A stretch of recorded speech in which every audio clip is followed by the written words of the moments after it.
Chat, these videos are always really good. I want to say this before we go next. Is it a good video? Alright, watch it. Guys, I'm not starting MC. We'll do MC soon. Germany. She empties her second glass of red wine and fastens her seatbelt because the plane is about to land. When Jane exits the aircraft, she goes straight to customs. She shows the officer her American passport. It's black. "Why are you here?" the officer asks. "Supporting technical consultations at the consulate," Jane responds.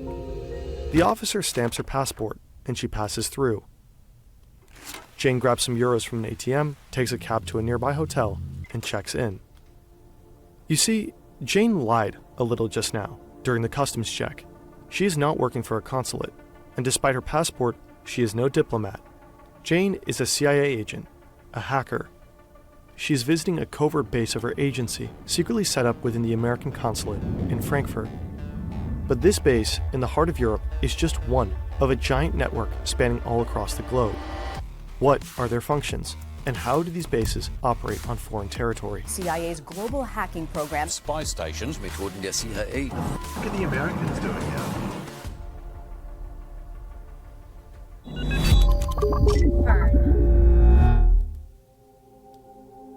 here? Interesting, yeah. Jane enters the hotel room Let me guess, and drops they're off her keeping bags. everybody safer. She was prepared for this trip. She's been given instructions on how to get around in Frankfurt. Stores are closed on Sunday, gas stations are not a good place for fine dining, stuff like that. We all know this thanks to the extensive leaks called Vault 7 from a few years back. Generally, this video largely relies on leaked information and statements of retired agents. It was a 9-hour flight from Washington, D.C. to Frankfurt. Jane is pretty exhausted and takes a shower. She's very careful not to leave anything that could identify her unattended. She takes her phone and laptop with her to the bathroom. Freshly dressed, Jane takes the U5 subway towards Pollingesheim. She gets off at Gießener Straße, just a few hundred meters north from the consulate. Frankfurt hosts the largest consulate in the world. Officially, it is serving American residents in the region, but in truth, it is doing much more than that. At the main gate, Jane shows her black passport and is handed a yellow visitor's badge. She follows the signs to the employee entrance alongside the consulate building on the left. Jane holds up her yellow badge at the door and is buzzed into the building by a guard. Inside the building, Jane walks through a number of corridors and through a large heavy door to Post 1. A U.S. Marine is waiting behind a glass window. Jane gives her the yellow badge, and she gets a blue one instead. Jane can finally enter her new office and get to work. She calls her person of contact and gets to know the other agents at the station. In 2013, news broke that the U.S. spied on then-German Chancellor Angela Merkel's private phone for over 10 years. The NSA may have been spying on Chancellor Angela Merkel. A spokesman for the German leader described the idea as totally unacceptable. The operation was run by the so-called Special Collection 10 years! Service, a spy unit of the NSA and CIA. Officially, it does not exist.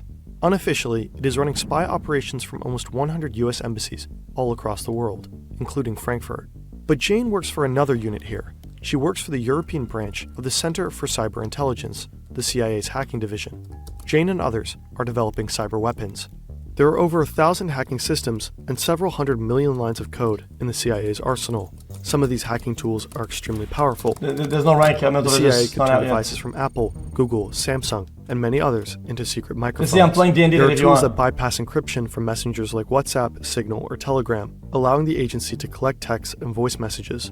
But there are also attack systems like fine dining, which only work from up close. And Daisy. This is where Frankfurt's strategic location comes into play.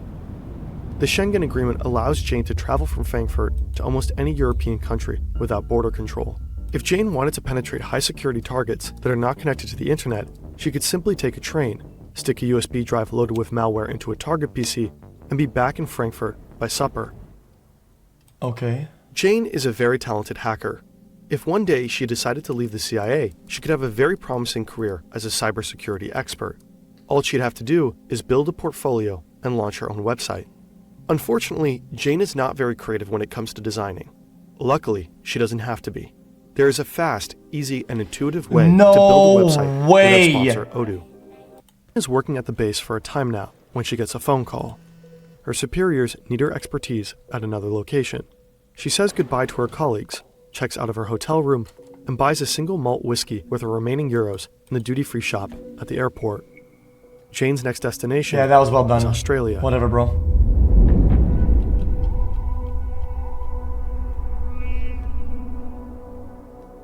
Jane gets off the plane and walks to customs, and things do not go smoothly. One of the officers seems suspicious about her and selects Jane for secondary screening, Only been a minute. but she is prepared. Agents like Jane are usually trained here, Camp Peary, or how most people in the CIA call it, the farm, a roughly 10,000-acre piece of land near Williamsburg, Virginia. It was established during World War II as a military training center. Later, it was transformed into a camp for Italian and German war prisoners. In 1951, fuck? the CIA took over and turned it into a secret spy school. Of course, not officially. In fact, the CIA has built an entire fake city. There are multiple houses and dormitories for students and staff. For training, the site has several shooting ranges, boathouses at the river, driving courses, and an airfield. Students learn Sounds everything kinda they fun. need to know What the about fuck? life as a secret agent in the field, from basic weapons trainings all the way to the handling of explosives, how to evade pursuers, and field surveillance. Students practice how to infiltrate a border. Bro, a with driving tightly course, if guarded I know how to, watchtowers how to and drift and police shit. dogs. Enemy capture is simulated by kidnapping students from their dorm and interrogating them. There is even a mock prison where students learn how to deal with solitary confinement. If training needs to be even more hardcore, students are brought to Harvey Point, just a few hours south of the farm. This is the place where, among other things, the operation to kill Osama bin Laden was planned and trained. Wait a minute. Jane stands in front of a customs officer at the Australian airport. She remembers how to survive secondary screening. According to a CIA training manual, the two most common questions in this situation are why are you here and where are you staying? Jane learned how to maintain her cover, no matter what. When asked, Jane gives a quick and concise answer. No pause and no delaying sounds between questions and response, just as the manual says. She knows that any unnecessary information or overly specific answers might lengthen the interview, so she keeps it short and simple. She tries to stay calm. No swallowing, no lip biting, nothing that can make her seem nervous. And it works. After a few minutes, the officer hands Jane her passport and she's free to enter the country.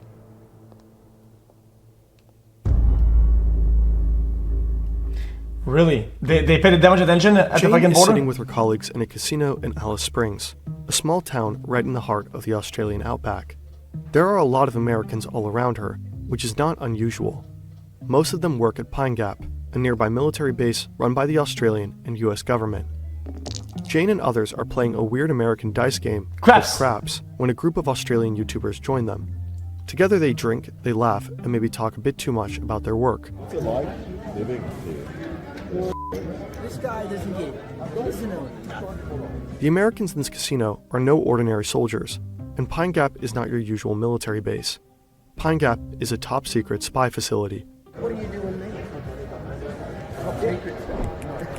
You watch this video. Roughly 1,000 people work at the so-called Joint Defense Facility, which is a quite misleading name, in fact. In its early years, Australians only worked as cooks, painters, or janitors. While today almost half the staff is Australian and the other half American, in reality the CIA and the NSA call the shots here. While Pine Gap was originally used as a defensive site to keep track of Soviet nuclear missiles during the Cold War, US intelligence quickly realized how useful this base could truly be. Today, it is the US's most important intelligence collection station in the world. There are 38 radar dishes all across the base. Many of them are enclosed in random, huge golf ball-like structures. They are built to hide and protect the antennas inside them. Most of these antennas communicate with US spy satellites, like Orion 3, 5, 7, and 9. These spy satellites are geosynchronous. They move in orbit with exactly the same speed as the Earth's rotation. This way the CIA can intercept almost all wireless communication from Europe, Africa, and Asia, 24/7. The immensely powerful NSA spy programs, Echelon and xQc that Edward Snowden made public in 2013, are also operated from Pine Gap. These programs are used to systematically collect everything, from online chats to phone calls and mails. At the heart of the base sits the operations building. On a total of around 20,000 square meters, roughly the size of a small IKEA, the CIA, NSA, and other agencies analyze all incoming intelligence data. With just a satellite? Pine Gap played a vital role in America's war on terror. It provided real-time data for soldiers on the battlefield in Iraq and Afghanistan, and it was used to locate targets for US drone strikes, during which hundreds of civilians were killed. A very recent report indicates that Pine Gap intelligence may have assisted Israeli forces to attack targets in Gaza. For that reason, a group of protesters tried to block the entrance to Pine Gap at the end of last year. Pine Gap has been criticized by many different groups before. Some people have even managed to enter the facility. More recently, these Australian YouTubers, for example. Be sure to check out their video. It inspired us to make this video in the first place. Should I be more hyped? Did you hear that? It sounded like bombs going off. No. Jane has seen places few people in the world have ever been to. Covert hacking bases in the heart of Europe, training facilities in the US, and spy stations in Australia. She knows many of the CIA's secrets, like the fact that in 2000, an American soldier from Pine Gap reportedly started a secret swingers club in Alice Spring, which held wild sex parties. Man, they're But just that there bored are over there. places that not even Jane will ever have access to.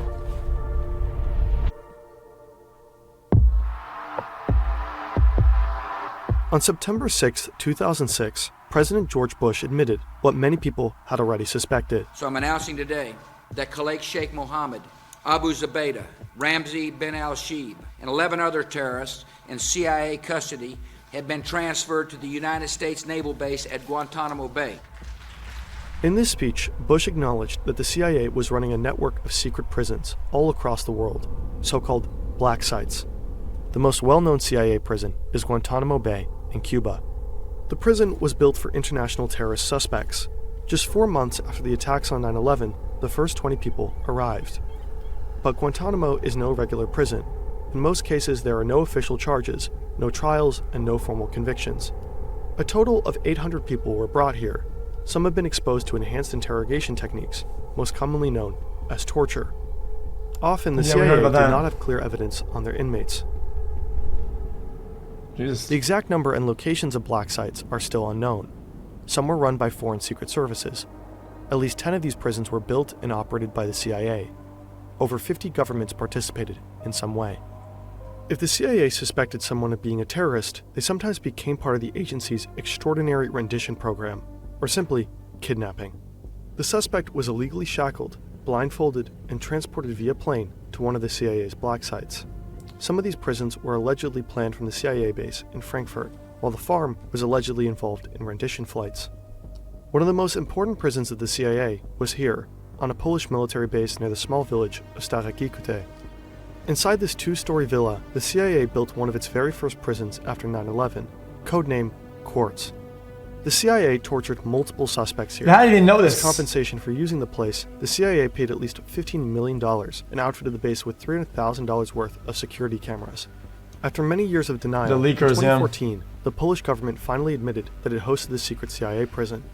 Since then, the European Court of Human Rights has found multiple European countries responsible for letting the CIA violate several human rights in prisons on their territory. In 2009, President Obama ordered for all black sites to be closed. But to this day, Guantanamo Bay still holds roughly 30 inmates. I mean, the ones that are known for sure. Dude, no way. They probably just called all guys. We investigated ourselves. The ones that you guys know about, yeah, we need to close this or whatever. No way they have like none at this point. The ones that people don't know about, no way they fucking close these out. No shot. Okay, here it comes. Yo, this is X on the beat, yo. Okay. You hear my voice as well. That ass. Anyone knows that boy? I don't know, he's just so soy. Anyone knows that boy? I don't know, he's just so soy. Okay, that was pretty good. cool.